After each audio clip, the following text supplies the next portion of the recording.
This is a Sandy Boy Productions podcast.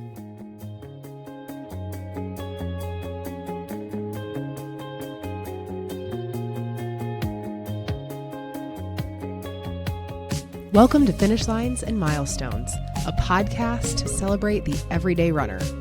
I'm your host, Allie Bretnacher, and if you run, you're a runner, and every runner has a story. Join me every Friday as I share these stories and we cross finish lines and celebrate milestones together. This week's episode is brought to you by Previnex. Previnex provides clinically effective supplements that promote longevity, performance, and everyday health. If you listen to this podcast, you've heard me talk about this before, but I love taking Previnex Gut and Green Superfoods, primarily to help with my digestion and my natural energy. They have clinically studied ingredients, only the highest quality, and not to mention, they're actually local to where I'm from, Carmel, Indiana. I've gotten the chance to meet their CEO, David Block, who is really passionate about creating health, not just for our communities, but also for malnourished children. Every purchase allows them to give a bottle of their SuperVites kids vitamins to the most in-need children. So I'm not sure I've ever told you that before, but just know that when you're supporting Previnex, you're also supporting children in need and a local business if you are local to this area. So if you would like to try Previnex, you can head to Previnex.com, which is Previnex.com, and you can use code ALLIE15 for 15% off your first order. Thank you so much to Previnex for supporting this podcast. Before I get to this week's guest, I want to congratulate everybody who participated in a local ultramarathon, a backyard ultramarathon, this past Saturday, September 6th. I was just in awe. I'm so excited that I got to go out and see this in person for the first time. So Prairie on Fire Backyard Ultra is a backyard ultra format, which if you're not familiar with this, it is a 4.167 mile loop that you basically sign up to do as many times as you physically can. And the last man standing wins. So congratulations to Jeff Walker, who did 38, what they call yards, basically laps or hours out on the course. That's 158.346 miles. Nuts. So congrats on that win. It's just mind blowing. And to see the final three still going after 150 miles, it was really, really fun to see. I went out and did some chalk art in the morning and then went back with my family later in the day. And it was just so inspiring. It really makes me want to do it. It's so cool. So shout outs. I'm going to go first to TJ Daly, who was the race director, and then his partner in crime, Christy D, who has been on this podcast, who also participated in the event and ran 75 miles. And others I want to shout out are the women who ran 100 miles. So it was the first time they ever had a woman run 100 miles, and it was 4 of them. So Sarah Farney, who's been on this podcast, who is part of Fisher's Run Club, Angela Kumar, Gracie Bell, who ended up winning for the women, and Tammy Morante. I mean, holy cow, 4 women ran 100 miles. It's just mind-blowing, which is, 24 hours of running? I don't understand. And then a few other previous podcast guests to shout out would be Cameron Balzer, Jake Hostetler, again, Christy D, Gabby Bear, and Logan Turner, who was just on this podcast recently talking about his reason for running Prairie on Fire for his daughter Nora, who is diagnosed with a rare genetic disorder. And so he did a few yards with her in tow and did 50 miles, which is just incredible. So it was fun to see them meet his family and be there to cheer him on. So now I'm going to transition to talk about this week's guest is Max Glenn. He is part of the Fisher's Running Club here locally. So I got to interview Max in person at my new video studio, and I had a little bit of a cold. You can kind of tell, I think, in my voice, and I don't have my usual energy. I feel like when I was listening back, it just sounded like I was really tired, which I think I was at the time. But I want to share some updates from Max since we did record a little bit ago. He is getting ready to pace a friend at the Geist Half Marathon, which is this weekend. It's on Saturday, September 13th. It is an amazing race here, beautiful course, a little bit of elevation, which is fun in flat Indiana. I am not running this year, which pains me. I do love that race. And then he also raced his first cross-country 5K, which was an Indie Runners Charity Challenge. Congrats, Max, on that. That sounds so fun. And then full circle moment, he recently started a new job actually on Monday for Teach for America, which is part of his journey. So you'll hear about that during this episode. And then this episode does talk about suicide. And this month of September is National Suicide Prevention Month. And so you should know that the crisis line that is available 24/7 is 988. So if you or someone you know is struggling, crisis support is here. And of course, this community is here as well. But we talk about that journey and what mental health means to Max during this episode. We also talk about how we have kids the same age, how he was born on 8/8/88, his upbringing, how he got into running, how he's a first-generation college student, his marathon experiences, how we feel about the 5K. Let's just say he loves it a lot more than I do. And then we also talk about his running buddy, Seamus, his dog. So I think you're going to love this episode and conversation with Max Glenn. Hi. Howdy. Max, welcome. Thank you, Allie.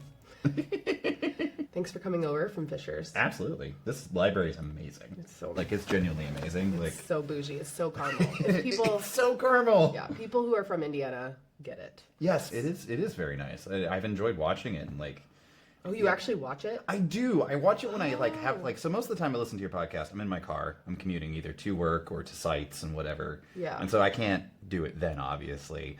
But I'm a night owl, so I will put if I'm wanting to just unwind at the end of the night at 10, 11 o'clock at night, I will put it on and I'll watch the video version. Oh, wow.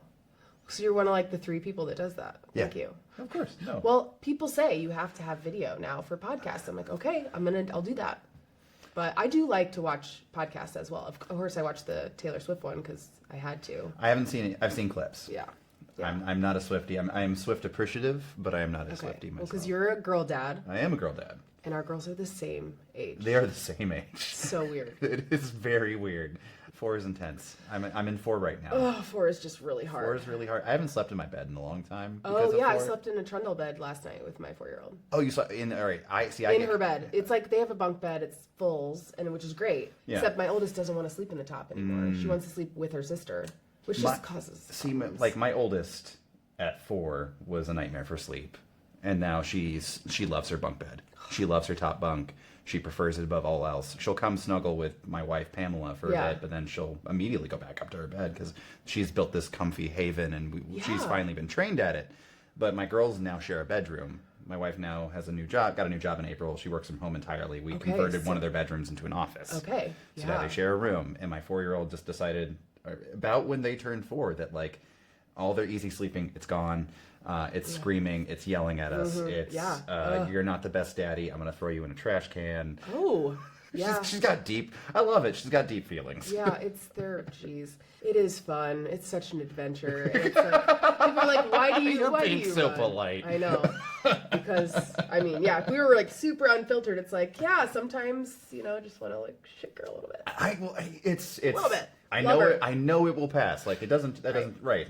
I love them, but man, they're irritating right now. Yeah. But it won't last forever. It won't. No. It won't. And it's also you see the glimpses of who they're becoming. I don't know what your 4-year-old's like. Oh. I feel like there's just this massive growth in language and a desire to be independent. But it's now she doesn't know how to handle a boundary.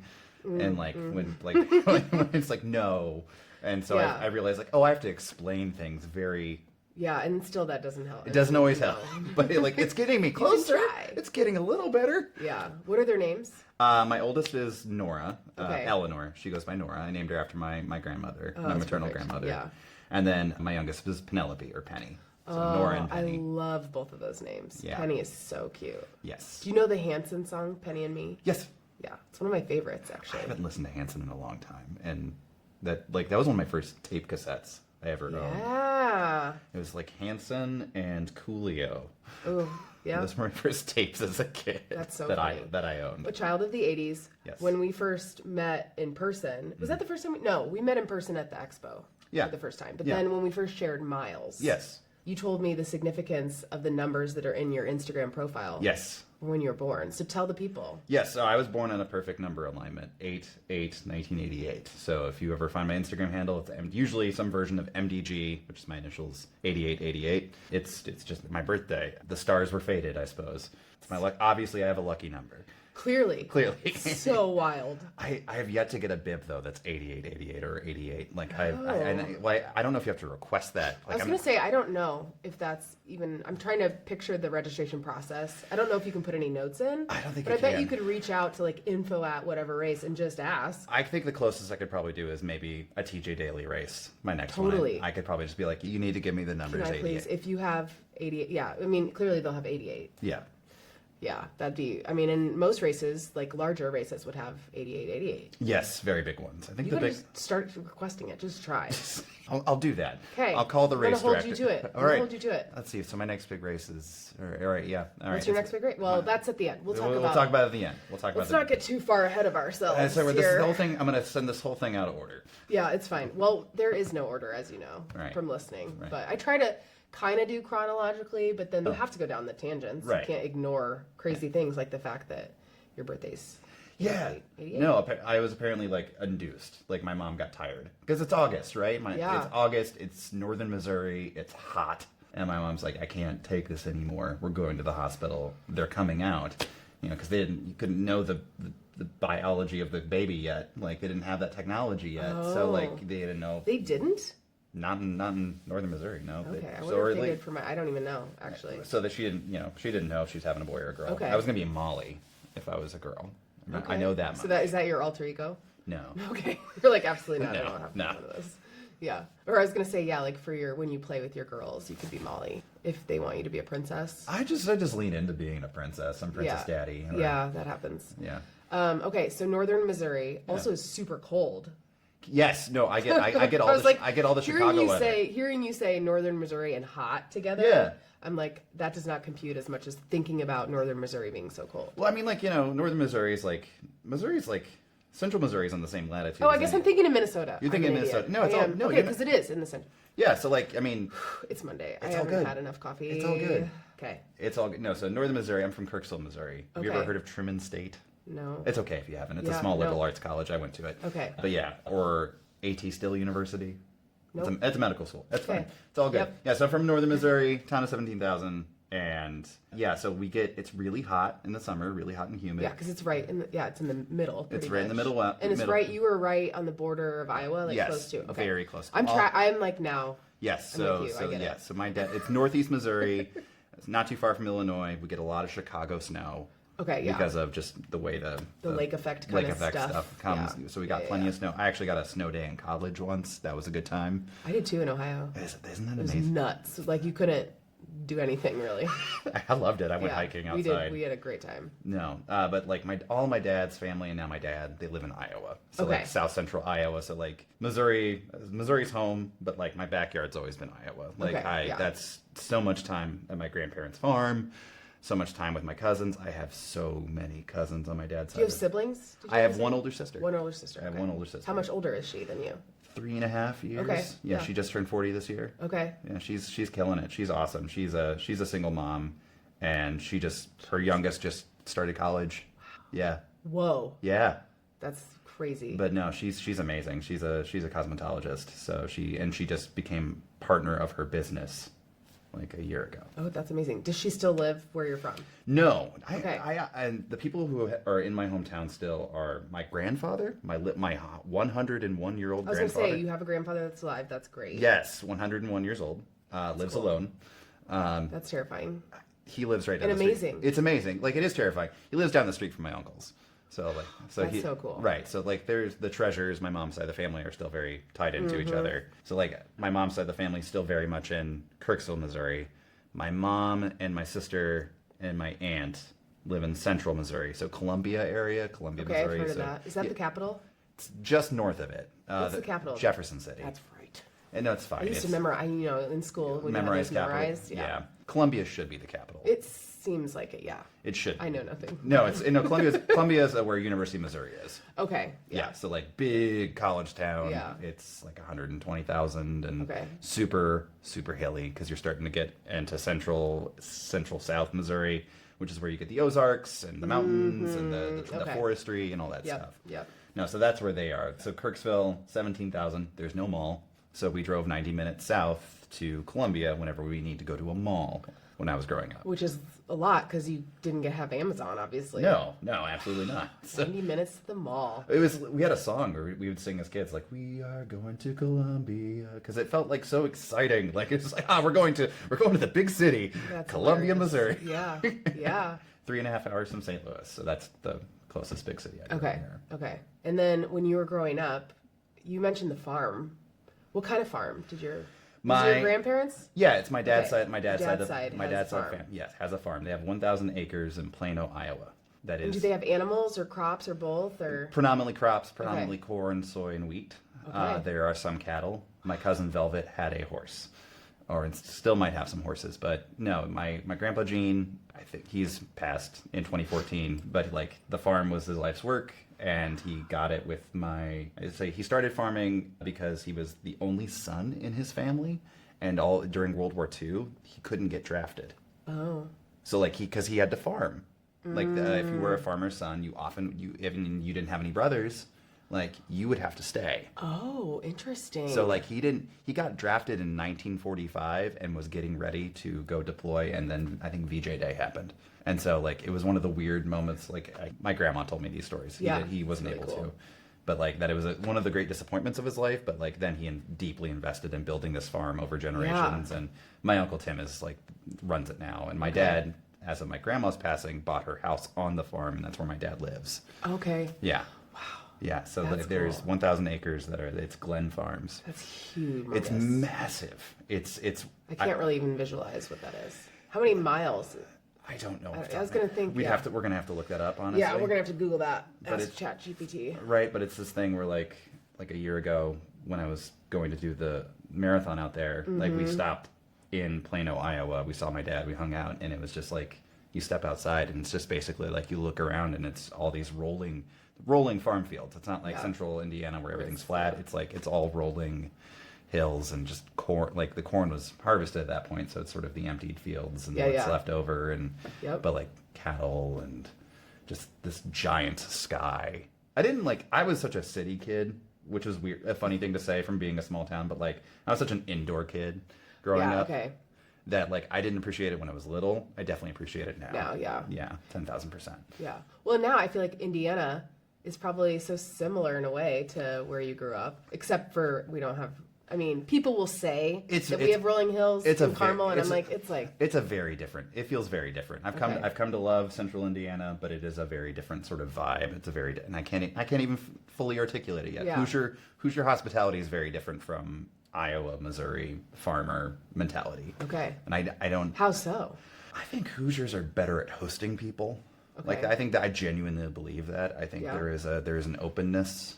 And it's not to say that like everyone I've met in Iowa is like super kind and friendly, but it's just the vibe is different, and I think also just the terrain is a little more rugged where I'm from, and so that's no one here knows how to handle snow. Yeah, well, I'm not going to argue that because I do not. I hate driving in the snow. I hate it too. I hate it especially living here, having lived in places where like people know what to do in the snow, and then there's and people plow and people like here it can be there's definitely people who know what they're doing, but there's also a lot of people who do not. Yes. So it's rough.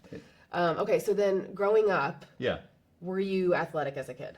I attempted athletic things. I wouldn't call myself athletic. I attempted baseball because they told me to. My parents told me you should try a sport. And then I remember very vividly in third grade, Little League Baseball. I was on a team. It was the first year that like you didn't have to like you could be in a rotation, right? Like you didn't have to bat that inning. You didn't have to like play that inning. And I was on a team that went undefeated, and it was the first time kids got to pitch at each other. And I remember like our team won the Little League championship, and I was just like, I didn't really contribute that much. And I don't think I minded. Yeah, so I was kind of like, cool. that's like, it was great. I did a little bit of that. In junior high, I wrestled. Okay. And that was edifying, and like I think that was a good thing to learn. Like I think I have good athletic prowess in me. My dad got a scholarship for football. My dad is my dad's very athletic. Yeah, you said he did triathlons. He did do triathlons. He did 2 triathlons, Olympic distance. I got to try a power bar when I was like 6, and it's still the most miserable thing. I read that in your note to me, and I was like, oh my gosh, yeah, power bars are rough. They're awful. Yeah, it's like, are they made of plastic? Probably, kind of. I don't know. They're gross. I'm not into it. That era of endurance sport is fascinating to me because, like, my dad, not to put my dad on blast, he's a lifelong smoker. So, like, he would go do a brick workout with his friends and then go light up a Marlboro. That's that era of people who would, like, run infinitely faster than me, can bike further, can swim longer, right. But they're still gonna light up a smoke afterwards. Well, it's kind of like, and again, like whenever I talk about alcohol, I want people to know, like, I still drink sometimes, sparingly. I don't judge anybody who drinks, but it's also like the cigarette era is now, I think, morphed into the alcohol area, where like endurance athletes that are still drinking, it's kind of like, I think we'll look back and it'll be the equivalent. It's like, why were you doing that? Yeah, and it's like, well, because it's great. I wanted to, and that's great. I enjoyed it. I enjoyed it. Yeah, that's cool. But I wrestled, and I wrestled until I got to high school, and I very much fell head over heels for someone who was a theater kid. And I wanted to spend time with her. And story alert, like, this was never meant to be. We were never a couple. It never happened. But I auditioned for a play. Everyone got cast because they needed boys. Perfect. It was Oklahoma by Rodgers and Hammerstein. Oh. Great, that song's gonna be stuck in my head. I'm sorry. The rest of my life. My dad always used to sing "Oh, What a Beautiful Morning" to wake us up, and it was irritating. That's what a menacing thing to do. Yeah. If anybody, I don't know if anybody's ever even heard that song, but it's not. It's a standard. It's pretty. Oh, what a beautiful morning, and you're just like, Dad, shut up.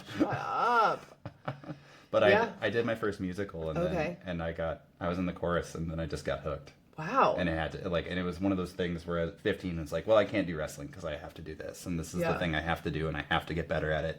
And like, it was such a conviction that I had at like 15 years old, because when that play was over, and I was heartbroken that it was over, and there was no other production to go work on. There was no other. Yeah, you're like, There was no way to continue forward and like keep working on it. At the time as a freshman in high school. Right. It's like I was going insane because it gave me like such purpose for 3 months, and then also just it is very, especially musical theater, is very athletic, right? Like if you're dancing, you're dancing and singing at the same time while presenting all this like emotional energy. Like it's its own kind of, like, while wearing who knows what.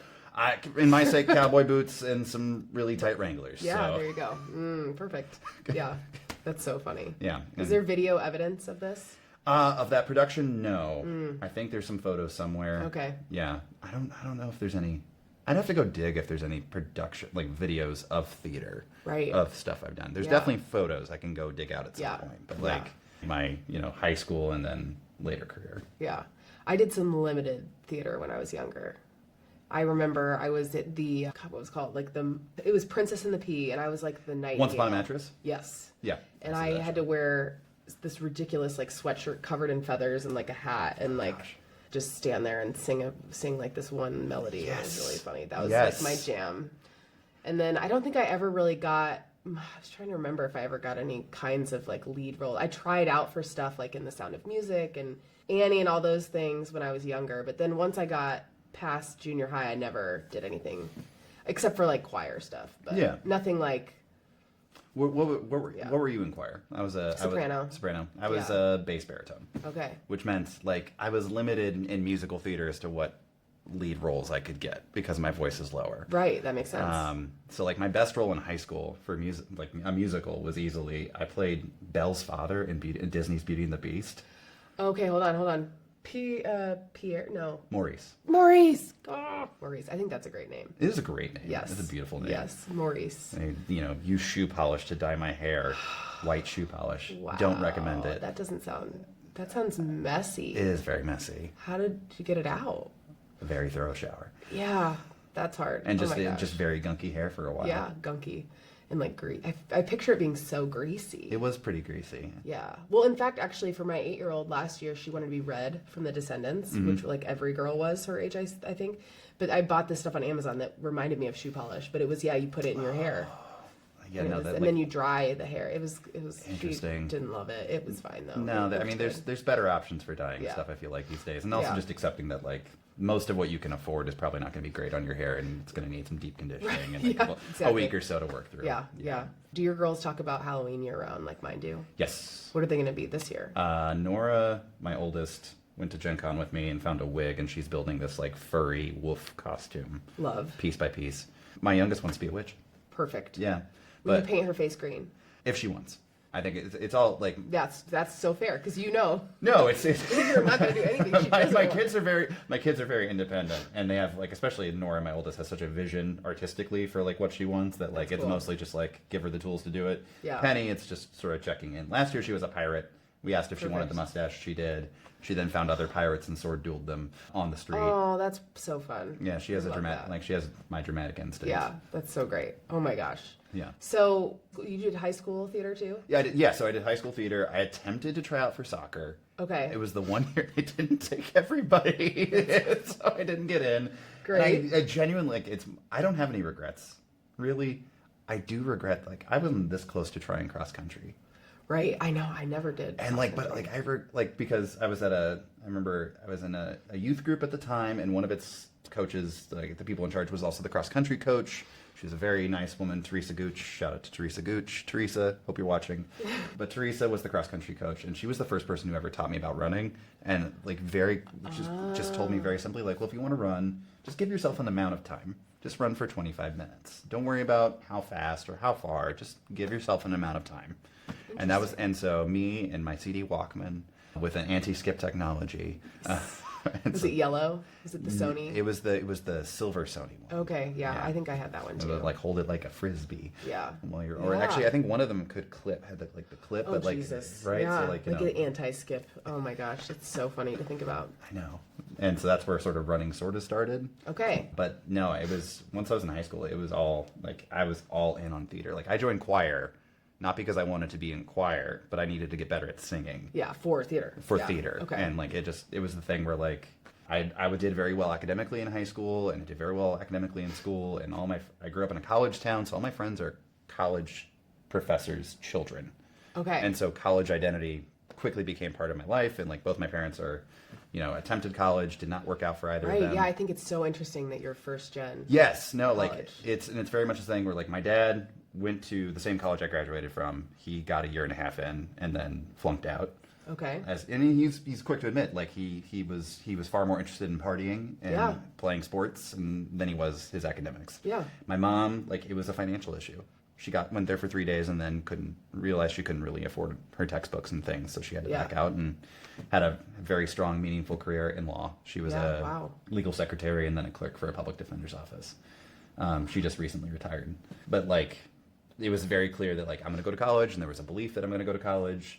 And then the heartbreak that I was like, I'm gonna go do theater. But like my mom was awesome. My mom is awesome because she was just like, this makes you happy, so you have to go do it. That's good. And that was all I needed. Yeah. Right. Yeah. So did you study theater in college? I studied theater in college. I have 2 degrees in theater. Wow. I did not even know it went so deep in the theater. I mean, it was my first career. Yeah. Before I moved to Indiana, like I was a theater professional. So I go to college in my hometown, and it would, being first gen is a fascinating journey because it's like the weird tension of like when you go to college and your parents haven't, like there is suddenly like all these things you learn about in the broader world, because that I think that's what a lot of college is. Like I think there's a lot of emphasis now on career and stuff, and I think that's cool, and like the workplace, but like just the broader world. Yeah, you're just kind of like learning how to like live. Yeah, learning how to live, but also just like learning about the world and the Yeah. world beyond where you're from, and all the and experiences and things like that. And they become experiences that are hard to relate back to your family if they haven't had those experiences. Yeah. And so that becomes sort of a barrier. And then like meeting everyone in my college, because I think we went to similar kinds of institutions, liberal arts institutions. Like a lot of people I went with, like went to high schools that cost more than the college I was on scholarship to attend, and so like just their life experiences are so way different than mine. And then also like I was a townie for my undergraduate. Like I'm from the town, which had this very also strong rural streak to it. Yeah, yeah. And so like how much of that do I show and not be judged and things like that. Townies, man. Yeah, we used to judge townies in college for sure. Yeah, absolutely. Like, and I'm guilty of it as well. But it's just, that's like why? That's just where you live. That's where like, they live. okay. That's who they are. Yeah, they just happen to live there and then be able to go to school there because that's super nice that they live so close to a school. It's just funny to think about that. Yeah. Yeah. So what did you have a scholarship for theater? So I did have a theater scholarship. It didn't cover everything. Okay, but still, that's awesome. Yeah, thank you. I mostly had just an academic scholarship. So Truman State, where I got my bachelor's, has a pretty robust merit-based scholarship program through their foundations and stuff. And so, but you also have to do like work study on top of it. So college was, I had a real job, I had a work study job, and then I was in classes and in productions.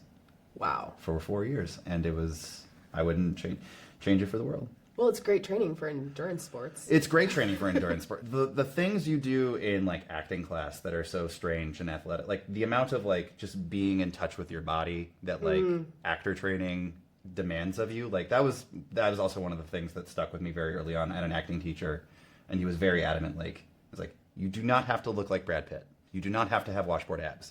I need you all to be using the rec center though, because I need you to be athletic. I need you to be in touch with how your body moves. If you're going to be an actor, you have to have control of your body and what it can do, whatever those limits or upper limits are. Like, interesting. Because if like it's the idea, like how do you make your body do the things that you need to do on stage or on screen? It's like you have to be in touch with it. How do you do that? You're fit. You do yoga. You run. You lift.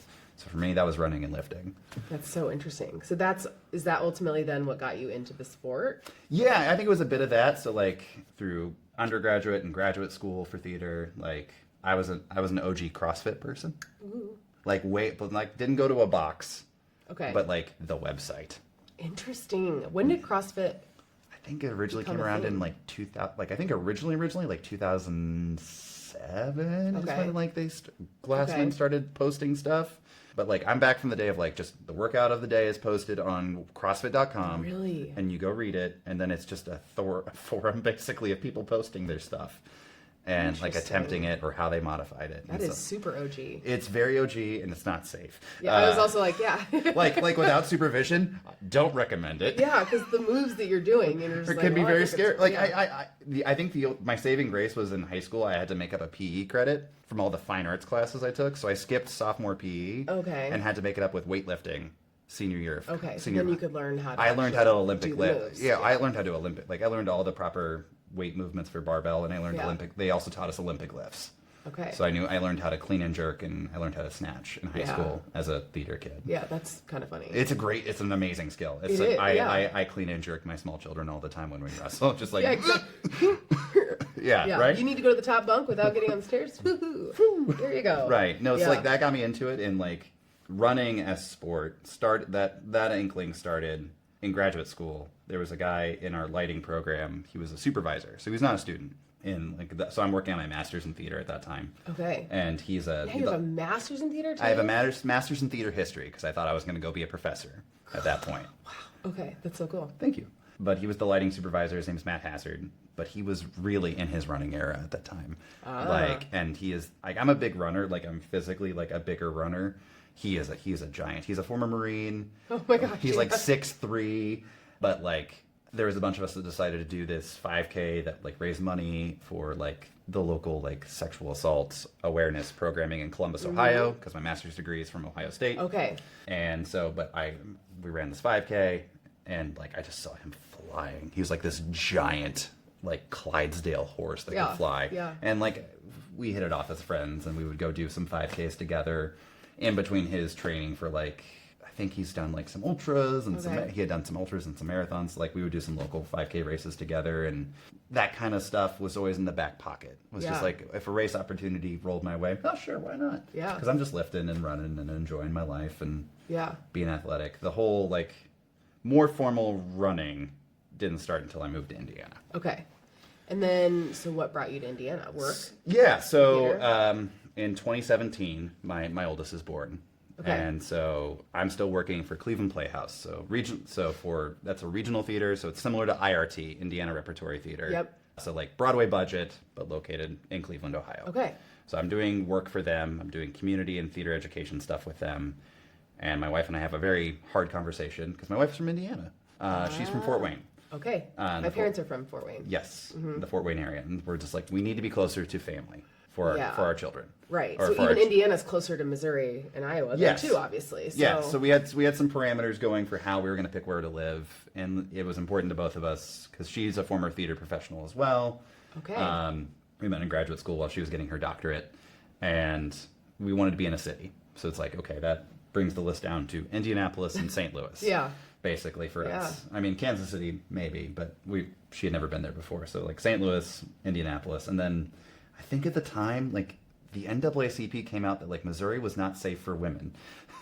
Just like okay. like violent, right? So it's like, all right, great, it's Indianapolis. Guess we're not going to go there. Right, exactly. So Yeah. it was there. So it was like, I began thinking like, well, then I'll pivot fully into education. I'll become a full-time educator. I'll go get my transition to teach license, and I got it through Teach for America. So Teach for America, their programming, they have an office in Indianapolis. They helped me relocate, and I had done a lot of theater arts work with students with disabilities, so I plugged into their special education program, and that's what brought me to Indy. That's incredible. Yeah. Yeah. Okay. And so why didn't you want to live in Fort Wayne? It's just too small of a city? They didn't Not have enough- they didn't have a TFA program there. Okay, yeah. Do they now? No. I feel like it's grown so much. No, so like TFA has a central... Tell people what it is again. Yeah, so Teach for America is a national organization co-funded by AmeriCorps that helps people into do a 2-year teaching service project, basically, and get their teaching license throughout.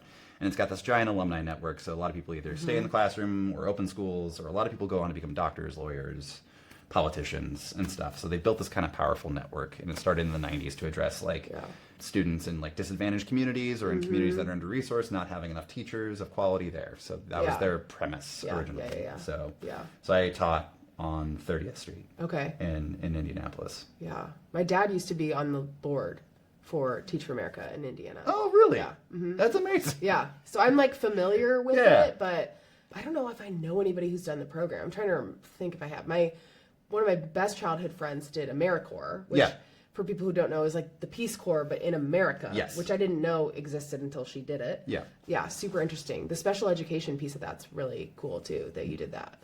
No, it's easily one of the hardest. Like that whole transition was hard because I mean, I'm just thinking about all the things that line up there. You're becoming a dad for the first time, then you're moving, then you're... That move it's the craziest move I hopefully will ever do in my life, because we packed up our place in the Cleveland area. We drive to my wife's parents' house near Fort Wayne. Okay. They drop me off in Indianapolis by myself for a week, and then I go to Houston, Texas to do my teacher training by myself, and then come back, and we move to someplace in Indianapolis. Okay.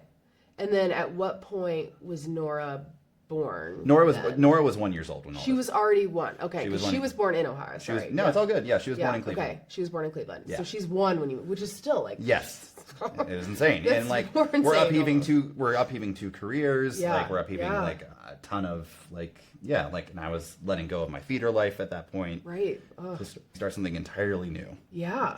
So different. Very different. Yeah. Okay, and so then you do the 2-year program for TFA, for Teach for America, and then where'd you go from there? So I finished my commitment, and then I taught for 2 more years at a different school. Okay. And then now I work for the Department of Education for Indiana. Wow. Yeah. God bless teachers. There's not enough I can say for good educators. Right. Yeah. And what they do. Yeah, so and thank what you they deserve. to all the teachers. Yes. All the teachers. All of them. Yeah. Yeah. No, but it was that first year in Indy as a special educator. So like, and on top of teaching, I was also getting my second master's in special ed while I'm doing this. Okay, Yeah. sure. Yeah, because you have to do that, right? It's part of your licensure. So I'm doing that. That's when I decided it's been a bucket list item to do a marathon, but I figured I should do a half first. Seems fair. It seems fair, which is that first year is when I started training for my first half marathon race. Did you get ingrained in a running club here, or like how did you? The Nike Run Club app. That's right. Okay. The Nike Run Club app is this amazing app that I don't even know how I learned about it. Okay. But I had by that point I had a smartphone that we left the Sega, the Sony Walkman behind. Mm-hmm. Sadly left my iPod behind. Great. I miss them. I miss them so much. Like wild. a way to not be reached and listen to my music. Right. That sounds amazing. Yeah, download your playlist and turn on airplane mode. That's okay. That's clearly all right. Yeah. Fair enough. Now you have an iPod. Great. Awesome. That's what I'm going to do later today. Yeah. No, so it's this app and it tracks your miles. So I didn't have a GPS watch at the time. So like this was 2019. So I didn't have a GPS watch yet. So it tracked my miles and your pace. And then they had audio guided runs. which is great. This is amazing. That's Have you ever so done great. an audio guided run? I have, because Peloton has them. Oh, okay. They're so so good. fun. They're so fun and encouraging. And Yeah, like, it's just way different than being alone with your thoughts. Somebody's telling you what to do. You feel like you're, I'm like, I'm sharing in something Yeah. with this, or there's Yeah. someone who's giving me things to think about in terms of running, about breathing, or about like perspective and things like that. Yeah. And so Yeah, it's great. It wasn't like a formal program that I was following, but it was just like I'm just kept doing the Nike Run Club app, and it was a very funny thing of like despite the fact I had done races, I didn't understand race pricing Okay. because I was mentally training for the Indy Mini. Okay. I hadn't signed up for it. All right. And then I get ready to register for the Indy Mini. Okay, what year would this have been now? 2019. Okay. But we're in one income because my wife is, adjusting and trying to get her career up and going again. Yeah. And then I see the price for the Indy Mini right before the Indy Mini, like literally like 3 weeks out from the Yeah. Indy, and it's like, oh, I can't pay that. Oh, like what was the price? I don't remember. It's probably similar to what it is now. Yeah, but it was like closer to 100 or something. Okay, Or yeah. like, I was it going just to guess like nope. $80, yeah. And it's like, what do I do? Yeah. And then I looked up like, oh, there's this Geist half marathon. I'll go there. Oh, yeah. Way cheaper probably at the time. Way less expensive. Yeah. I trained on the Monon. Yeah, okay. Strictly, pretty much. I was not ready for Geist. So wait, were you living in Fishers at the time? No, I lived on 46 in college. Okay. Yeah, so Which would be considered Sobro. Sobro, yeah. Yeah, I was in Sobro. Okay. So running on the beautiful flat Monon, and with the occasion, unless I was going Beautiful north. flat being the key word there you're Beautiful alluding flat. to. Yep, your and then I experience. go to Geist and I drive up to Fishers, Indiana for the first Yeah. time, and I see the beautiful bridge and all that stuff, and then I go to it, and I hadn't trained any hills at all. Yeah. Have you ran Geist before? Oh, yeah. Right. So like, there's the because it's sort of an out and back, right? And so you go down the hill and you go into the course and you're winding through it, and I'm having a decent time. Yeah. There's some pictures from it I can find, and like Yeah. happier moments, and Yeah. I'm enjoying. I had the iPod Mini. And that's Oh, what yeah, I I had one of those. That's what I was using for my music. Yeah. And then I realized I have to go back up the hill, and I'm dying. And I remember I'm running next to someone who apparently just ran Boston, and she's just very like, oh yeah, I just ran Boston. And that was great. You're doing great. Just keep going. And then they flew up. Was that Sarah Farney? It's my. Who knows? I have Sarah Farney and I have met each other before we met each other. Yeah, that's funny. a different story. Okay. Yeah. And then I remember like I got through it, and it was just like wild and disorienting experience. My wife and my only child at the time was there at the finish line, and I got my medal, and it was a thrill. And I was like, I'll start working towards the full marathon, and then COVID happened. Right. And I stopped running. Interesting. Yeah, I had the opposite reaction. Like a lot of people were like, "Oh, I guess we're just gonna No, run around." so the Monon got really busy, and my wife, like, we miscarried very early during COVID, right? And like we're just so, and I was teaching still at the time, so I actually still was going into classrooms and stuff like that, and we were trying to have our second kid, which we successfully did, and that's Penny, or my 4-year-old. But like it became a thing where like I just we didn't know anything. I feel like that was a recent theme in your chat with Katie Brashear. So like you just didn't know, right? So like Yeah. I very much was just like, I'm just gonna minimize any physical contact I have Right. with anyone that I don't have to have. Yeah. So I stopped running and just lifted weights at home Okay. for years. Just stopped racing, like kind of put a dream deferred, as it were. A dream deferred. A dream deferred. That's nice. Yeah. So that is so interesting because I feel like most runners I've talked to too about COVID, like people like ramped it up. They like did virtual marathons. I didn't do a virtual marathon. I did a virtual half, and one of those was enough for me. Yeah. But people were like, or that's how they found running because they were like trying to find stuff Yeah. to do, Yeah. like outside, and so that's so interesting. So then, when did you start running again after COVID? Yeah, so after COVID, 2021, right before Penny's born, we moved to Fishers officially. Okay. I teach for one more year in the classroom. Okay. Wasn't quite, like, aside from just an occasional jog, I wasn't, like, invested in, like, running yet. Yeah. And it wasn't until I started at the DOE, and I wasn't, like, on a full-time teacher schedule of, like, get up at 5 a.m., be done at 4 p.m., come home, be a Yeah. dad. Like, Yeah. and I had a little more space in my brain and stress levels that I began to think about, like, well, what do I want to do with this time? What do I want to do with, like, I need some high highs again, because, like, teaching's got the best highs. Yeah. Like, it's great. It feels good. It's got really low lows, but the highs are terrific. And I began running, and running felt hard, and I didn't like how hard running felt.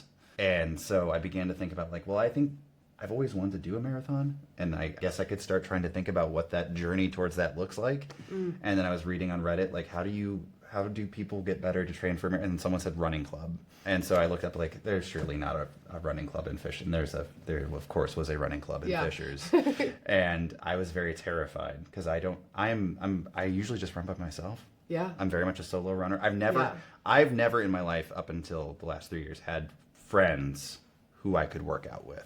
Yeah, that's interesting. My friend groups are wonderful people, but like we don't work out together. We don't up until I went to my first meeting of the Fishers Running Club and saw people in spandex, and I'm wearing like baggy sweatpants. Basketball shorts or sweatpants. Right. Oh my God. Yeah. People are like, oh yeah. Well. It's like, who are all these people? I don't know. And they all know each other, and it was like I felt like the new kid in school. Yeah. Wow. Okay, so what year did you join FRC? 2022. 2022. Was Alan the president at the time? No, Peter Kirkwood. Okay, yeah, I know Peter actually. Yes. From another life of mine. Really? Not through running. Okay. Yeah, which is crazy. I told him at one point, I was like, Peter, you need to be on my podcast. And he told me he's not that interesting. And I was like, you are interesting, Peter. Peter Kirkwood saying he's not interesting is the silliest thing I've ever heard in my life. Right? Like, listen, you have him on your podcast. You're not going to say anything.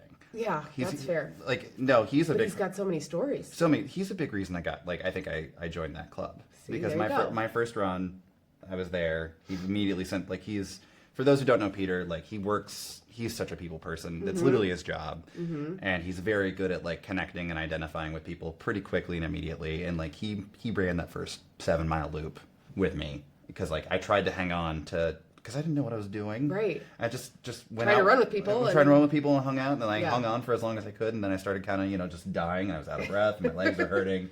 And Peter just casually ambled up with me and ran walk and got me back to the loop and let me know about the Wednesday night runs. And that was a big part of sort of the start of my time with Fishers Running Club, because at the time, waking up early on a Saturday, I don't enjoy it, didn't like doing it. Yeah. But a pub run on a Wednesday night, that was great. More my speed. That's more my speed. And that's where I made like a lot of my first sort of friends and began to start thinking about how I would go do my first marathon and what it might be, because I met people, like I literally joined right when people were about to do Monumental 2022. Okay. The windy one. The wind year. The windy year. Yeah, I got to do that one.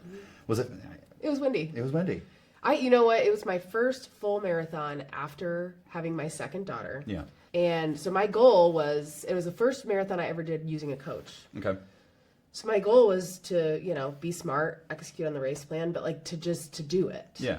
And to kind of prove to myself that I still could do it. Yeah. And so and it was my first full being part of the board of directors for Monumental. I was like, I got to do the full. I've never done that one before. Yeah. I got to figure out, what our experience is like. How can we improve, And so, it was comically windy. So I didn't even go down to watch it yet. Like I didn't. Yeah, I was going to say, were you a spectator? No, I wasn't. I didn't feel that comfortable yet. Yeah. Like, it took me a while just to get used to. I think that was the thing about joining a running club is like I'm an reasonably athletic person, but I didn't know enough about running to feel like I could talk about running in the way that made sense. Yeah, it's funny, right? And so all these people are talking about their races and all this, their nutrition and all this stuff, and it's like I have no idea what you're talking about. Yeah. Can we talk about Andor? Yeah. Can we talk about? I don't even know what that means. The Star Wars show on Disney Plus. Yep. Okay. Or talk about what TV we're watching. See, I watched Mandalorian. That was a great one. Yes. Andor's really, really good. Okay. Highly recommend it. I might be interested. It's very intense. Yeah. Okay. A little more prestige television-y. Okay. There's a Skarsgård in it, so it's good. Yeah, it's interesting. I choose my shows based on what I can watch on my Peloton treadmill. Oh yeah, no, so that's not a show for. Well, Disney Plus is not on my treadmill. Oh. Yet. Okay. All right. So there's Netflix and there is Hulu. Yes, there's Hulu. Hulu and Netflix, and then YouTube TV, which is only certain parts of YouTube. Right. So you're like, okay, this is annoying. So did K-pop Demon Hunters, do you watch that on? I haven't watched it on the treadmill yet, but I've thought about it because I've not sat and watched the whole movie. That was this weekend for me. It's so good. It's so good. I've seen the bits and pieces of it, so I get the idea. But someone was giving me a hard time because I was like, talking about the fire thing, and they're like, you mean what's the name of the fire thing? Gima. Yeah.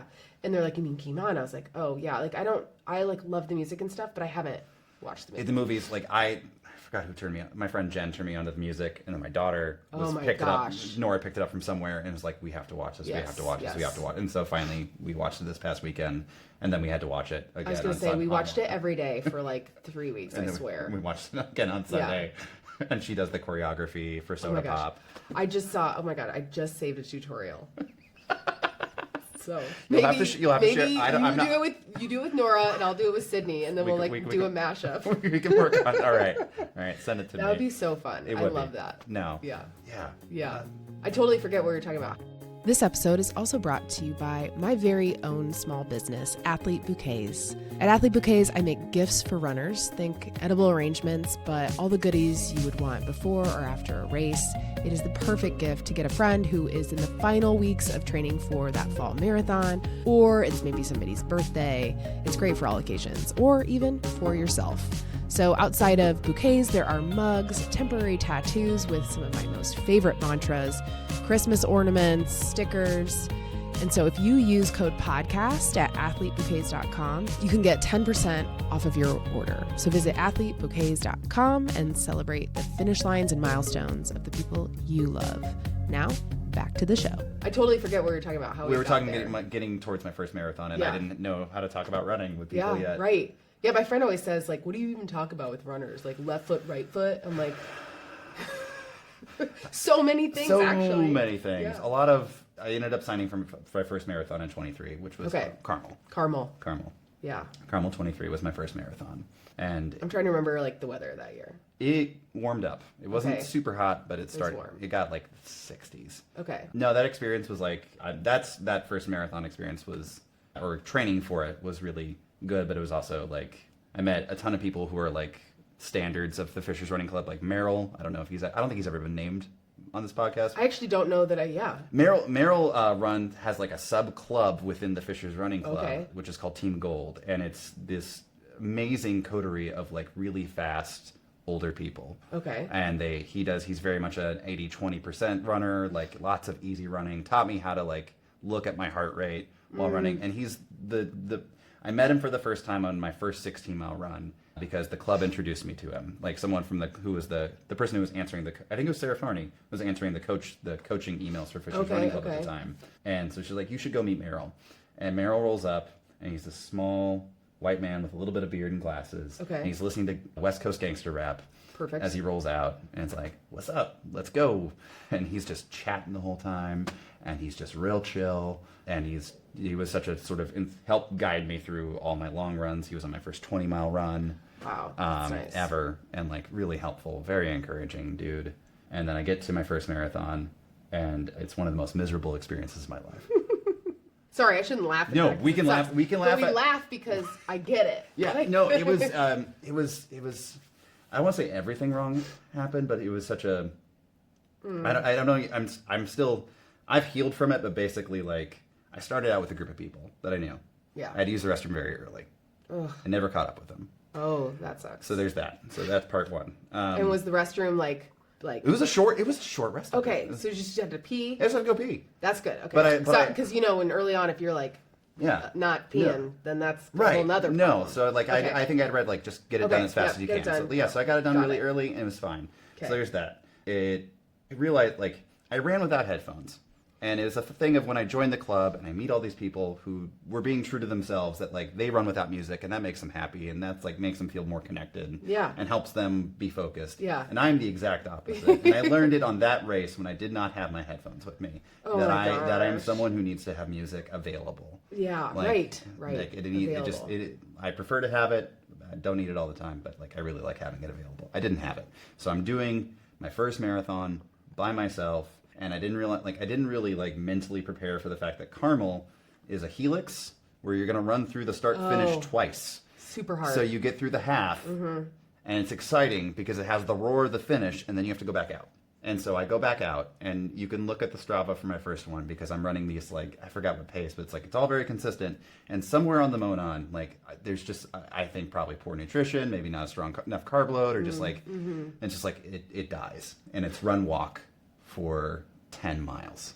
Woof. By myself. No music. Nothing. Was it raining that year though? No. Okay, that's good. It was just lots of 'Cause sunlight. there's been some nasty weather. It was just some of the years. It was lots of sunlight, and it was just this emotional struggle because like I literally wanted to run off the course and never be seen again. Yeah. Like that's how bad it felt. Like and just like all of it. And Yeah. I had no doubts about finishing.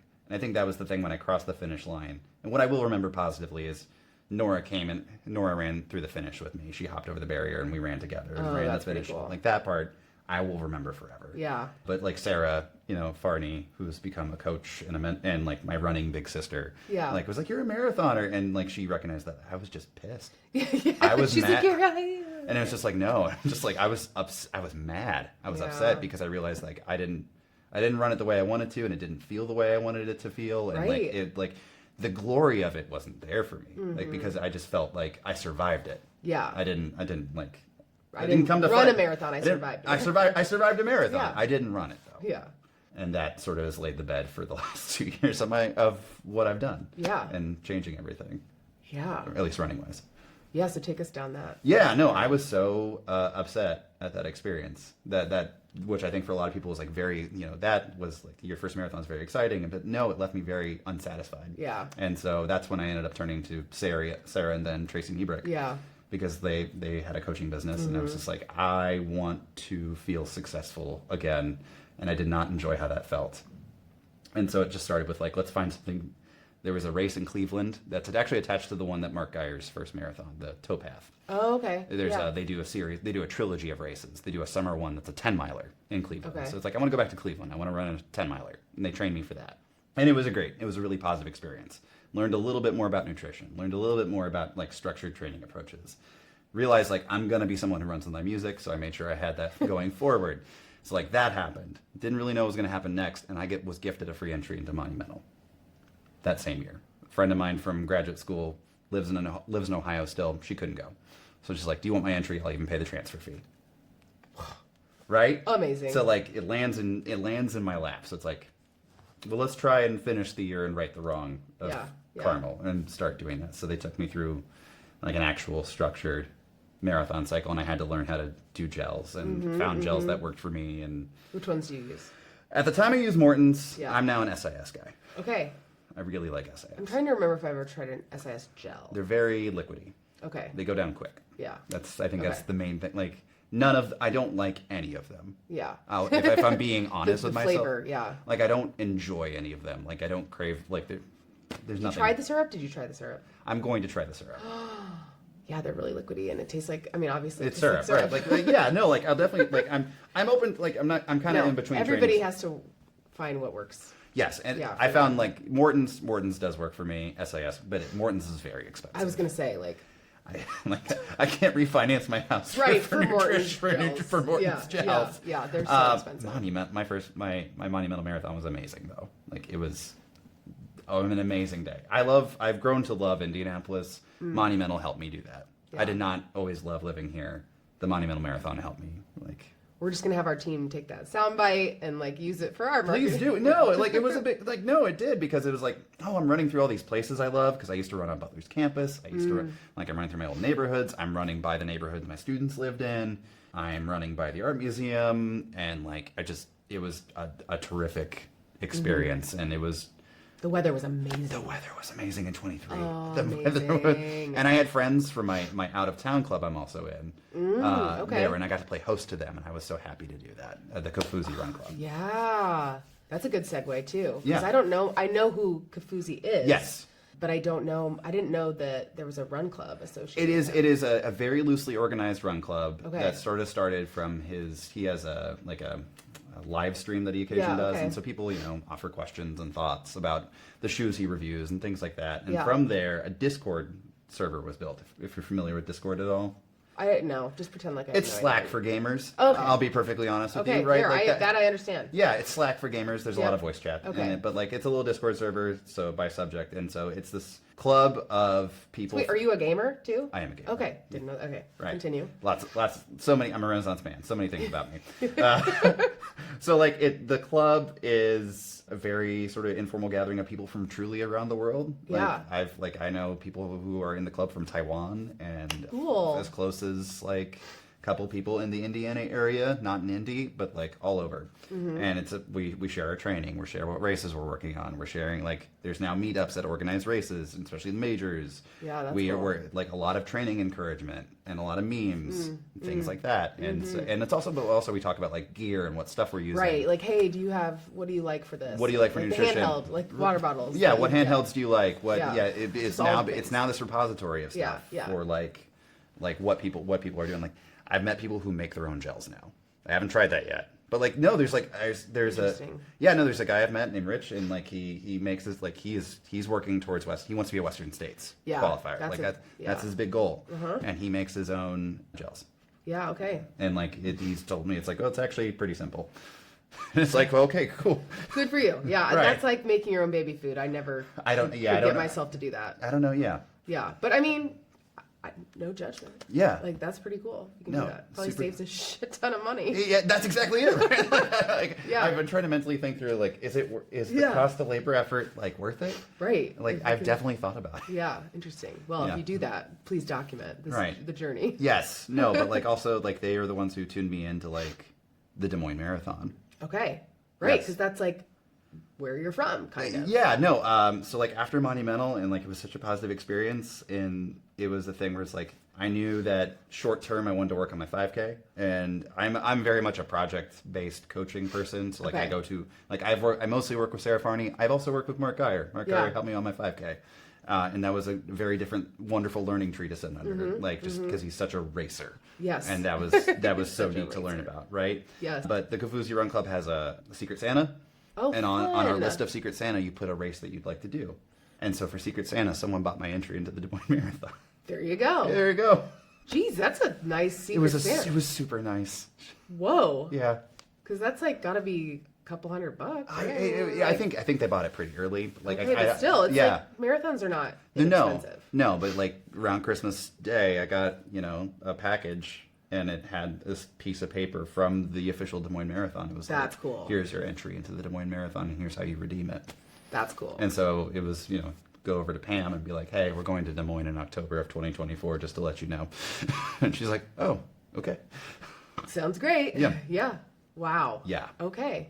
Interesting. And so Des Moines, you already mentioned Iowa being kind of like rolling hills. Yes. And so like tell people about the Des Moines Marathon. Like the Des Moines course is, if you're doing the full, has a fair bit of elevation. If you're doing the half, it's super flat. Okay. Because basically the half, you start right by the Capitol building and you go out, and the first 6 miles are together. And then the half people go south, and the full people get a very special course where they get to go up and up and up these hills. Oh, yay. And then they go to Drake University, if you've ever heard of Drake. I feel like I have heard of Drake. So it's like famous in track and field for their blue track. They have the Drake relays. And so Drake has an agreement with the Des Moines Marathon that they bring in their video and sound crew and open up the stadium for spectators, but also everyone runs a 400 on the blue Drake track. That's and fun. they announce you. Oh, and that's cool. you get a camera spotlight Ooh. as you come on the track. That's fun. Yes. And then you out and back from there, back down the hill, and then rejoin on the half course. And the remainder of the half course is like horse parks and things like that before you head back downtown. Yeah. That was my first travel marathon, and that was hard with children and my spouse. Oh my gosh. Because like I was a little under the weather. I definitely didn't carb load as good as I would locally. Yeah. And we were also traveling like from my dad's place, like an hour and a half away Oh my to gosh. Des Moines the day before. Yeah, that's a Right? lot. Right, it's a lot. That's a lot. And then it got up to 80 degrees in late October. Ooh. Yeah. Oh no! See, that's what scares me so much about Marine Corps is late October. I'm like, please just don't be hot. I'm heat acclimating right now. Right, so like right. Whatever. Just keep. I'll be keep ready it, for that. Yeah, just be ready for Yeah, that. Like yeah. no, it was 80 degrees by the time I got to mile 18, and that was one of the most miserable experiences of like just feeling the energy slowly just draining out of you. Ugh, that's how it feels. And then there was some guy who was just like, "Great job, everybody! You're doing great!" As he keeps running past us, and it's just like, "Shut the hell up! I'm dying." Yeah, you're like, "Fuck you, fuck you." But no, I'm glad you feel great. Yeah. No, but that was, I mean, the awesome thing about Des Moines was like my whole family was there, like my wife and my kids, but also like my dad. Yeah, that's and my mom. That's pretty cool. And my sister. Yeah. And like they were all at the finish line. They haven't the last time my family had all been together was my wedding. Right. That's, And they've never seen me do like a big athletic thing all at once. That's really special. Yeah. Yeah. Yeah. There's nothing like it. Like, is there a race for you that you were so happy to have like Zach or your dad at? Oh, yeah. Like, Monumental, Zach, the 2 times I've done the full marathon, has brought the girls out to the Broderpool area, which is around when you're halfway. Yeah. Oh, and it's just so special to see them. Yeah. I mean, it just feels really good to like show, like, look what mommy can do. Mm-hmm. And then I tell them not to come to the finish line because it's just a lot. It's very young kids. Yeah. Definitely possible, but like, it's already asking a lot. So it's like, you do, if you want to do that, love it. Right. But he's like, no, I'm good. No. Yeah. No, they were. I didn't know, like, that race was fascinating because I didn't know where I was going to see them. Ooh, yeah. Because it was a thing where, like, so, like, you know, my wife and kids, obviously, we all came together. We were at the hotel together. My sister, her son, and my mom came up from Columbia, Missouri. So it's like a couple hours drive. My mom is very anxious about travel, and she almost didn't come. Okay. And that was going to break my heart. And my sister got her like, there. You need to go. You have to come. Yeah. My dad and his partner came up, and, like, I just had no clue where they're going to be. So, like, I'm running this marathon, and, you know, I'm doing it for me, but it's also, like, this experience of, like, you know, my parents are divorced, like, so, like, I'm gonna have my family together, in a way, in a way that you can't have anymore, right? And that's okay, like, it's totally. better, but still, that's right? pretty special. Yeah, it's so, like, and just to see them at the finish line, and like, and then my mom telling me to my face, like, I'm so glad I came, like, and I'm so proud of you, and like, and my dad is just, I think, thrilled because, like, he knew that I've been doing all this stuff, and like, I think he remembers his triathlon medals, and he remembers that we had to go watch him bike. Around Kirksville, around the state park in Kirksville. But like, just to see it, he was very tickled. That's so cool. Mm-hmm. That's so special. And then, so that was last year. Yeah, end of 24. Okay, end of 24. And then, did you do anything at Monumental last year? Did you run? I did the 5K. The 5K. Yeah. Okay. Is that where you had your 5K PR? My 5K PR is Carmel 2024. Okay. Or before that. Yeah. But I got close to it again at that Monumental 5K is fast. Yeah. I have this thing I have to work on with my 5K where I run just a little too hard and I end up having to pull over and dry heave. Man, you asked me at one point too, like what my thoughts were on the 5K, and I was like, I don't love it. I hate it. I think it's so hard. It's my favorite race because it's hard for everyone. Yeah. In a way that no other distance is, right? Like, my sister has done a 5K, and like she's gotten under an hour, and like she's got a repaired, like she's got metal and screws in her, like one of her ankles from when she fell once, and like, and you know, so like it's hard for her, right? And it's I think it's really egalitarian in how hard it can be, right? Like, I can line up with Mark Geyer, or you, or Candy Byers from my club, who's this awesome, tenacious woman, and we can all have a great hard day and do something hard together. Yeah. And it's not going to be hours apart. Yeah. It's going to be tightened together. I don't think it gets enough glory. Yeah. I do believe that because it happens so often, so I think people don't think about it, right? Yeah. You know, like it's the go-to charity race, right? And like I think that's great because it is accessible for everybody. Right. But I think it's such a unique distance, and that like there's no foreplay to it. There's no you just die. You just go. You're just gonna go. Like you're just gonna, Michelle Geyer. One of Michelle Geyer's favorite distances is the 5K. We share a deep appreciation. Okay, well, to each their own. Masochists. I'm like I tried to go. I just went as fast as I was able to at the time. This year at the Monumental Mile, which is now has the Indianapolis 5K. Yes. And so I did that. I can't remember. I was very happy in that I think I did sub 8-minute miles. That's amazing. And I was like, I'll feel so great about that. Yeah. But I don't know that I have the guts to work to PR my 5K. It's so fast. It's hard. It's a different kind of hard. The training is a different kind of hard. Yeah. It's you can do about the same amount of mileage, just distributed differently, and then the workouts are harder. Right. They're so much harder. Yeah. I like it because when you're done, you take 5 deep inhales, exhales, and then dry heaves, or dry heaves, and then you're back. You're kind of back to stasis. Yeah, you're back to normal. Like you're not destroyed for a week. You can start running again. You can like. No, I also think it's fun because like I think a thing that I didn't connect with when I was younger is that I am a very competitive person. Yeah, and I didn't know how to manage that feeling for a really long time until this part of my life now, where like I am racing more often, and like how do I let that part of myself out in a way that's healthy and not mean or mean-spirited, but instead just like I am competitive. I am competing with myself. I'm fictionally competing with other people around me who don't know that. Yeah, totally. Right. Totally. Right. Yes, And 5Ks are a same. really good place to do it. Yeah. Yeah. And so your PR is a 2018. 18. Another 8 in there. Yes, there is. Of course. Of course. Yeah. So do you have goals to break that 20? I have to. Yeah. Yeah, it's so close. I have to. It's so close, but yet so far. I mean, 20 seconds in the 5K is like an eternity. That's an eternity. Yeah. It's part of my longer project goals. Yeah. Is there's a bunch of races I want to get under certain times for. Yeah. As like I would eventually, like someday, this is not a next year predict spoiler or anything. Like I want to eventually be able to qualify for a major. Yeah. And I'm 37 and a dude, and that means I have to basically, counting for buffers, I basically got to run a 255. I got to run I got to run sub 3. I'm not there. I'm nowhere near there yet. Yeah. But like my 5K is the closest. Yeah. So like getting under 20 is one of the markers. Getting under like a sub 40, like a 38 10K. Yeah. And then a 128 or lower half. Those are kind of like the markers of like, can you go sub 3? Jesus. So I have my work cut out for me in the future. So fun though to have stuff to go chase. It is fun to have things to go chase. Yeah. Yeah, I like to say that I'm chasing my best. So yeah, I want to qualify for Boston. Yeah. You know, and if I don't, that'll suck. I'll be pissed. But, you know, at the same time, I'll still be running the fastest I've ever run in my life. So that's kind of cool.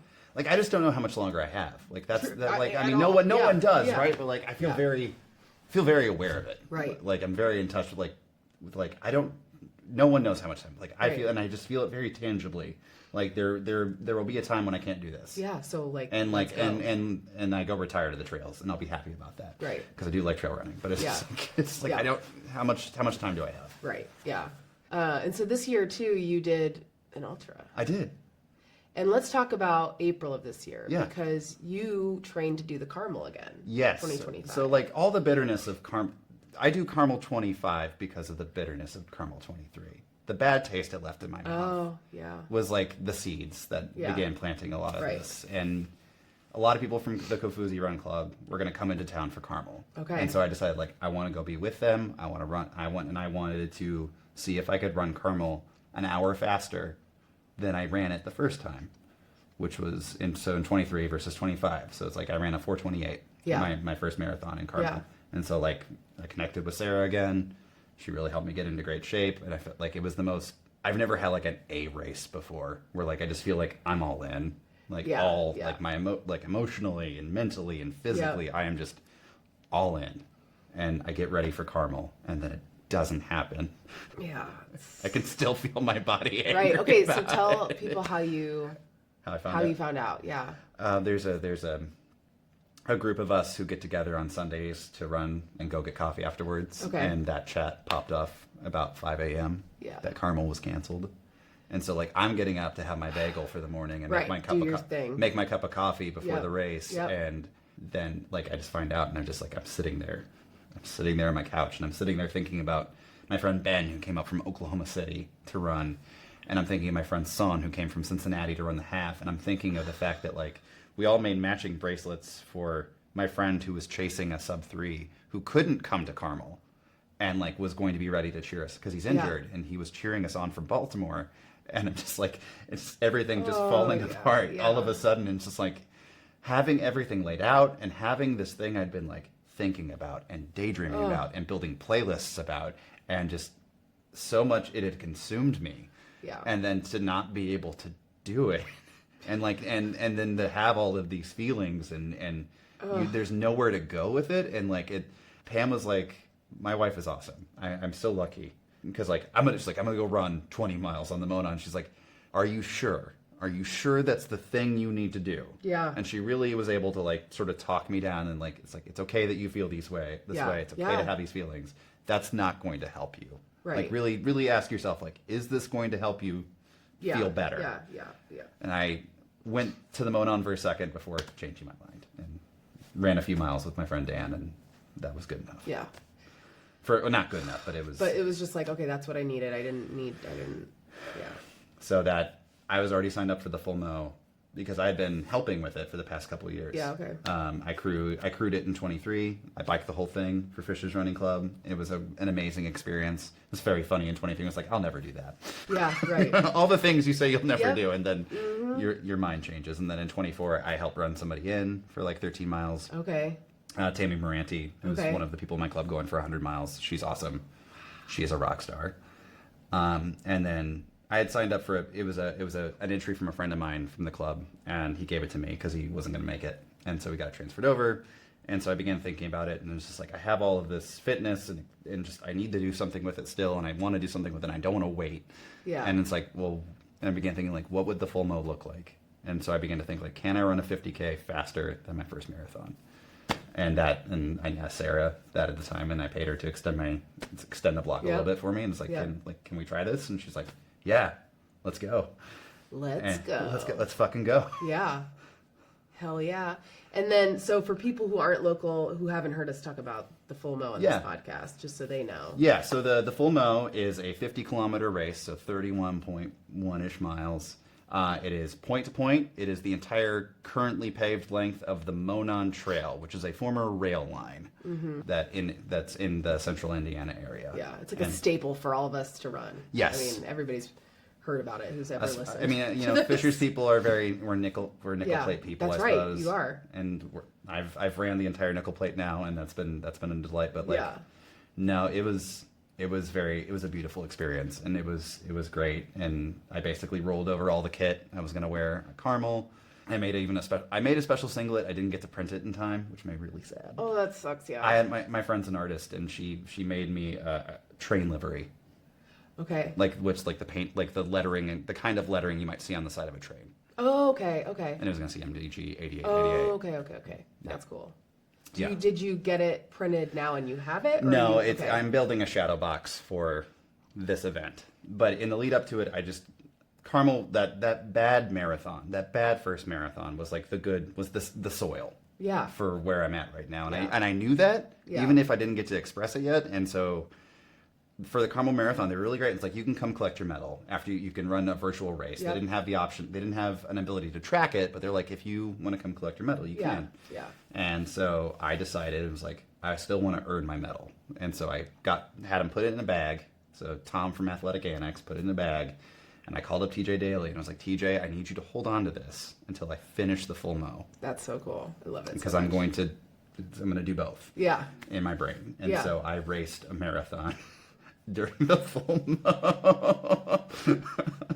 I raced the marathon I was going to run during the full mo, which, is a very different experience than running Carmel, where there's like a crowd and there's other people. Yeah. No, I was alone for most of it. Yeah. Wild. It was awesome. And you hit a marathon PR. I did. In that race, and then you ran it faster than you ran. Yes. No, that was marathon. that was hilarious because it was crazy. Like, I hit the wall at 20.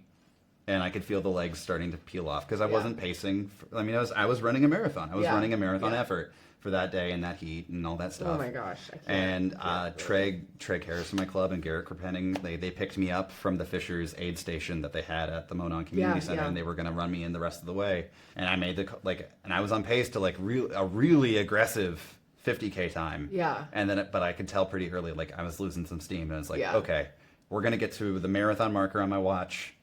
And then we're going to adjust from there. Yeah, and then we're going to see how this goes. No, so in the marathon marker for me, on my watch, was past half liter on the Monon. But before where I was. Before where you were. Yeah, because I was at 27. Yes, so basically, I keeled over, I got there, keeled over a bench for a second, called Sarah Farney to let her know I did it. Yeah. And then I was going to jog the rest of it. Yeah. And so then where you caught me, it was I'm jogging the rest of it. And just party pacing it in, and I get to the finish, and TJ had both of the medals ready, and he put both on me. I'm still get teary eyed thinking about it because it's the funny thing, he put something heavy on my neck, and I felt like a weight was finally lifted off my back. Yeah, that's weird, but yes. Yeah. Yeah. I'd finally kind of gotten rid of that feeling I'd more than survived that. Right? Yeah. Look how far I've come. Yes. It's the best feeling. It's the best feeling, and just being really grateful for everyone who helped me get there. Yeah. Too. Right. Yeah.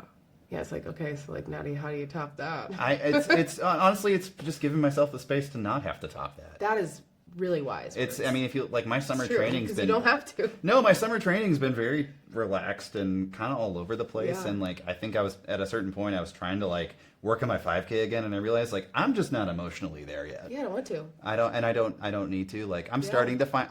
Now in August, I'm starting to finally kind of get an itch of things I want to go work on and do again. But like, I think it was realizing like that took so much out of me emotionally. Yeah. That like, it's a lot. and also just like I've had lots of other life stuff happen in the summer, so it's like just I can't do that right now, and that's okay. Yeah.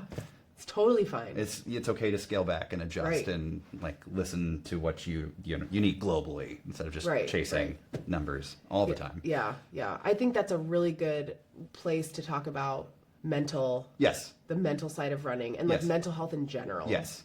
Because I mean, talk about like mentally taxing too. Just like going through all that. Yeah. Putting all that on yourself, those goals. Yeah. And then being able to be like, okay, now what? But tell people about kind of your story and your relationship with your own mental health. Yeah. So I manage a variety of like anxiety and depression, and that's just going to be my life. That's just a part of it. I didn't understand it for a really, really, really long time. Like, and I'm still learning about it. Right. Like it's some of it's like at the time I fit the tortured artist motif when I was performing, but like in college I got very close to completing a suicide attempt. I thankfully did not. Very grateful I didn't. But that was the slow start of getting assistance and help. Yeah. And that began with like meeting my first therapist for the first time and like working through the process of like finding therapists that are helpful and have the right tools to provide to you in that meaningful time. Yeah. And like that becoming sort of part of like how to address, who you are and deeper understanding. And so for me, that was like, I'm a very sensitive person. I feel my feelings very deeply. My highs are high. I soar with eagles and I slither with snakes. Like I'm a very, hot-blooded, I feel my feelings a lot. Yeah.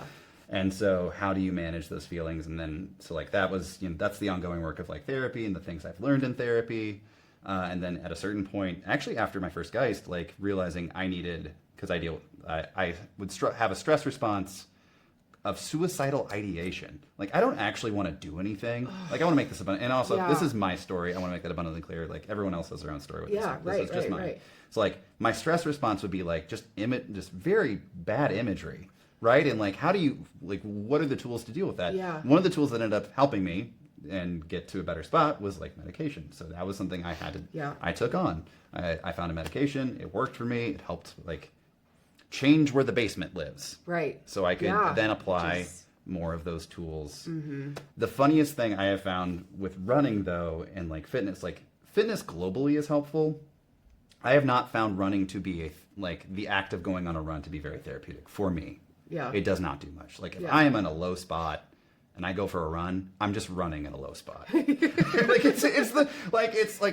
know for some people like running is this very transformative, and for them it's like it's cheaper than therapy. And it's like I'm so happy for you. Right. Like that's nice for you. That's nice. Like that's not me. Yeah. The only therapeutic running for me is I have to go sprint up a hill. Yeah. And I can't do that every day.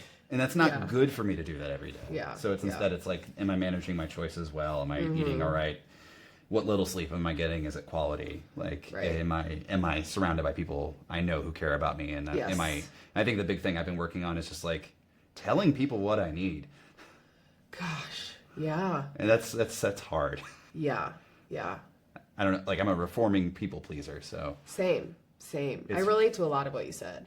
I've probably dealt with anxiety my entire life, looking back, but I've really worked on managing it better in my adult years. Yes. And starting really with becoming a mom. Yes. And so I relate a lot to that. And running is therapeutic for me, but it does not replace my therapist. Right. Like not even close. No, right. It's like, but it is one of the tools in the toolbox that I use. Yeah, that's I think been the big thing. It's like it's one tool.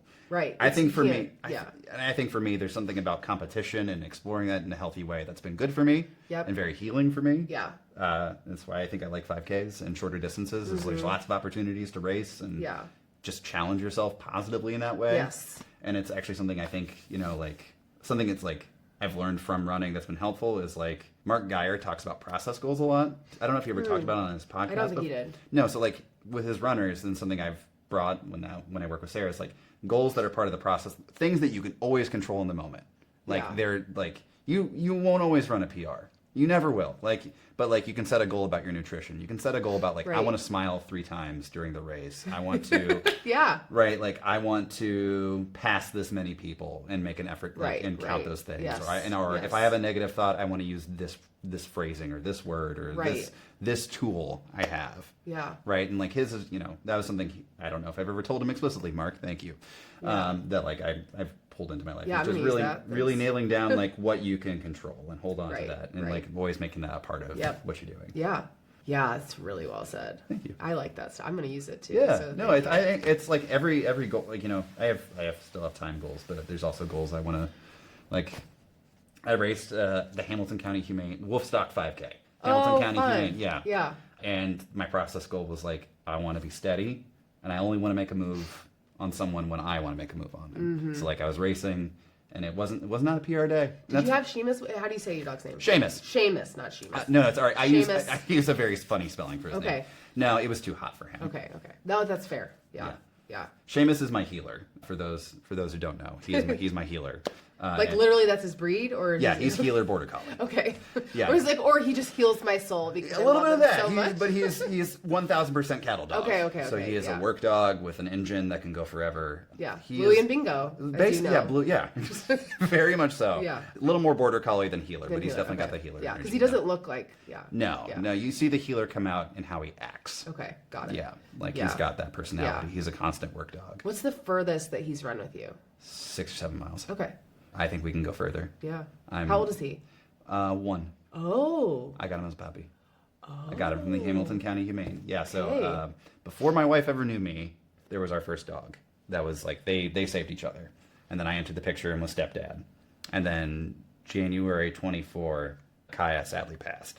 And that was, our hearts were broken. Yes. My heart cracked open because, like, I've been raised with animals my whole life, but I wasn't an animal person. Yeah. And then the day Kaya passed, like, was the day I realized, like, I could fall in love with an animal. Yeah. And I hadn't realized it because it was one of the... So that kind of love that, like, it doesn't smack you in the face. It's in the absence you suddenly realize that, like, you've loved this person your whole life. Or their whole life. Yeah. And so that, we took time, and then our daughters were like, we want a puppy. I know my girls want a puppy now. Right. But we're very, I think it's fine. However you want to do it, we're going to rescue. Yeah, we're going to go to Humane Society. That's always been our MO. Yeah. And Pam, that work day, saw that there were puppies at the Hamilton County Humane Society. And it was just like, so we have to go now. And so we didn't do any breed research. There was no planning for this. Yeah. It was just like, we brought home this puppy. And we brought him a work dog.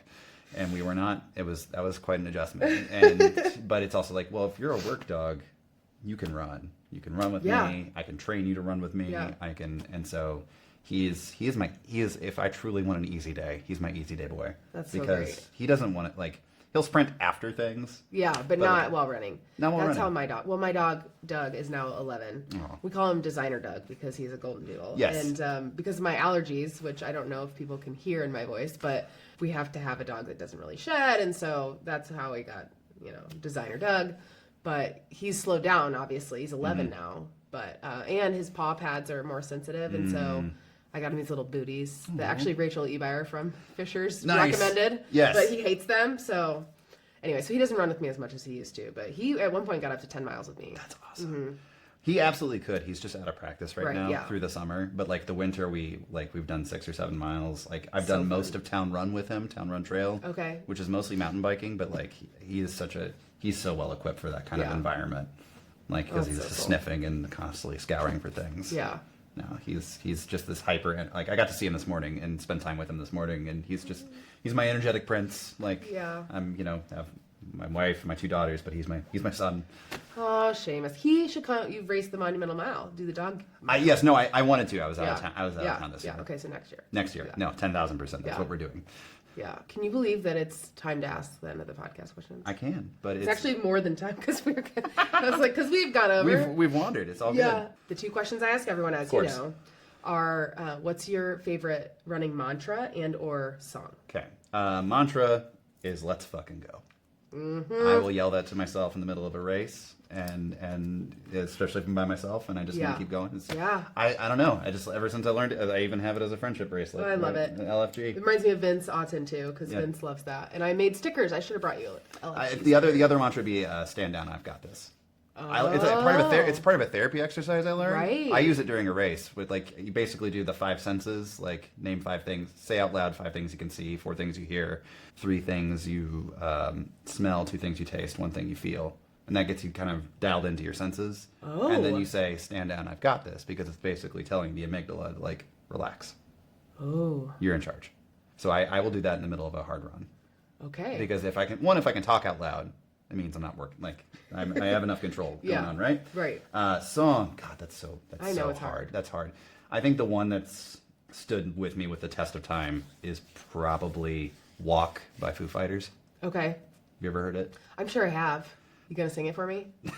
I just, like, there's a bridge to the final chorus that's like, it just picks up an intensity because it's about, like, I don't know, like, it's about so many things. It's about life, but it's about, like, it's like, it just keeps repeating and it's Dave Grohl just yelling, "I never want to die," and it's just full of, like, I'm running through the fire. I never want to die, and, like, it's just that, like, it makes me feel on fire in a wonderful way while I'm running. Yeah, that's good. Yeah. Have you read his book? It's really good. I have not. I hear it's really. I'm going to listen to the audio. I'm not even a Dave Grohl. I mean, I am. I like him. Yeah. But I'm not, like, a huge Foo Fighters person. But I just heard the book was really good, and I listened to it, and it was really good. I need to listen to it. Yeah. It's on my list. I would recommend that. So, and then what's your next finish line or milestone? So, like, there are races I'm signed up for. Like, I'm a Geist-Half ambassador, so I will be running the Geist-Half Marathon. What's the date on that this year? That is September 13th. Okay. It should come out before that, maybe. Yes, maybe. I believe it's... I'm trying to so. visualize my calendar. Yeah. But I'd say the next really big thing I'm working towards is, like, I have not run the Monumental Half. Okay. I did the Monumental Full in 23, did the 5K. I need that silver medal. You do. I do. So the Monumental Half is probably the next thing, and I'd love to PR my half. Here we go. Get as fast as I can. What would that be? Right now, my half is a 136. Okay. So I'm working towards the low end of 130. Yeah, amazing. If I had a good day. And amazing. I'm registered for the half as well. Awesome. Even though I have a marathon 2 weeks before. I mean, you fun run it. But here's the reason is because we introduced our legacy program. That's right. You want to maintain your. And so I want to get my medal. So you get, or not a medal, a medallion. So we have this new legacy program. So if you've done 5 or more of any of the race distances, you get a medallion. And so I'm like, well. And you have to do a race in order to get it. You can't just be like, oh, I've done that. No. So then I'm like, oh man, now I'm gonna sign up. No, I mean, because I love our race, but I also do volunteer a lot. And last year did an event around it, and so but it'll be fun. No, I definitely I've wanted to do the half. I hear it's fast. And it's awesome. And it's just the one distance at Monumental I haven't done yet. Great. And I want to have that experience. Perfect. Yeah. Yeah. We'll see you there. See you there. Yeah. Cool. Well, and then big milestones. How long have you and Pam been married? 10 years this November. There we go. How did I even know? Look at that milestone. 13 years together this past July. Right, 10 years in November. 10 years. What will you do? Run the Monumental Half that weekend? No, that's November 21st. Thank goodness. It's always Thanksgiving weekend, so I think probably we're gonna look at either essentially redoing our honeymoon again, which was we went to Hocking Hills. Okay, I don't know what that is. In Ohio? Yeah. Oh my gosh, it's a beautiful southeast corner of Ohio. Oh, no idea. Rolling hills and forestry, and get a cabin and be away from our children. And yeah, that would be so fun. Yeah, so I mean, we still got to nail down the specifics of that, but I think that's probably it. Yeah. And a really amazing dinner, and just I think I'm really lucky to have someone I just like spending time with, and she is not. We run once a year together. Oh, well, that's cool. Not a race or anything. Yeah. Just around Holland Park. Yeah. She's really into weightlifting. She's she's very strong. She's very athletic, but has no interest in running. Zero. Yeah, that's kind of my husband does F45. Okay. And so he's into that, but I'm trying to work on him to get him kind of back, and he'll do shorter stuff, like family fun run stuff we've done, but I'm like, come on, just one more marathon, because he did a marathon with me when we were dating. That's awesome. Which is really awesome. There is no world where she will ever do that, and that's okay. I think that's okay. No, it's good. I mean, I think our big thing is just we make sure we work hard to make sure we both have time. Right, to do the things that you love. Yeah. Yeah. Right. So for her right now, that's writing. So she'll take a few hours at a time and work on something she's writing. Yeah, that's cool. And I'll take the girl somewhere. So. Yeah. Nice. Well, we'll have to get our girls together. Absolutely. So 10,000%. I'm planning on bringing them to Prairie on Fire. Great. Because there might be some chalk art situation. Yes. I want to make bracelets with, oh my gosh, Logan's wife, Bree. I want to make, and because she's like, oh, we should learn how to make those. And I'm like, well, yeah, I mean, I have 10,000 rubber bands. We can make bracelets all day. Yeah. So I'm excited for that, to get that experience Yes. between soccer games. Between soccer. Are they big soccer players? I wouldn't say big. They do Carmel Dad's Club, so Okay. we've like avoided the idea of going to travel so far. Heck no. I just really want to keep the girls in a place where they're trying stuff, Yes. finding stuff they love versus getting serious about any one thing. Yes. But it is Carmel over here, and we're serious about our youth sports. I mean, so. Fishers as well. Yeah. Though my oldest is becoming very much a dancer. And so we're going to go through our first cycle of like dancing for a program. Cool. Starting okay. this week, actually. So mine just joined the Indianapolis Children's Choir. Nicely done. So, which is intense. That's what I hear. And so, yeah, it'll be interesting. She loves it, wanted to do it.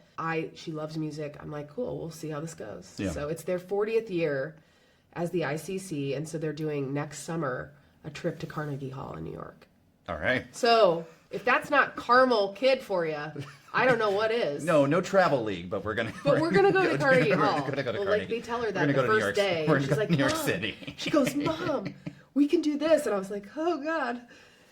I've ruined you for everything because, you know. See, she'll perform at the Shot Center. Yeah. So we're gonna work our way up. I mean, yeah. I just wanted Nora to have she's done YMCA sports, and that's a really great way to sample stuff. Oh my gosh. But because they're not terribly competitive, but I want her to have an arc experience, right? Like if through a sports season, or like in this case, like you're gonna start a production and get to That's get great. to the end. Yeah, so cool. Oh, thanks for doing this, Max. Absolutely. It was so much fun. Thank you for having me. I learned so much about you too that I didn't even know, which is the point, I guess. Right. Yeah. Well, and thanks to everybody who's listened. Yes. Maybe even watched. I don't know. Hi there. A couple people. Hey, Mom. My mom doesn't watch it. She doesn't probably know how, but that's fine. That's sad. Oh, and happy running. Happy running. Hooray. Hooray. If you enjoyed this episode of Finish Lines and Milestones from Sandy Boy Productions, please share with a friend, rate, review. That really helps others find the show. Also, a great way to support would be to support sponsors like Previnex. And if you don't already follow me on the internet, I'm Allie, ALLYT, Brett, BRETT. That's Allie T Brett _runs. Can't wait to share another story with you next week. Thanks for listening. Bye. Bye. Bye. Goodbye.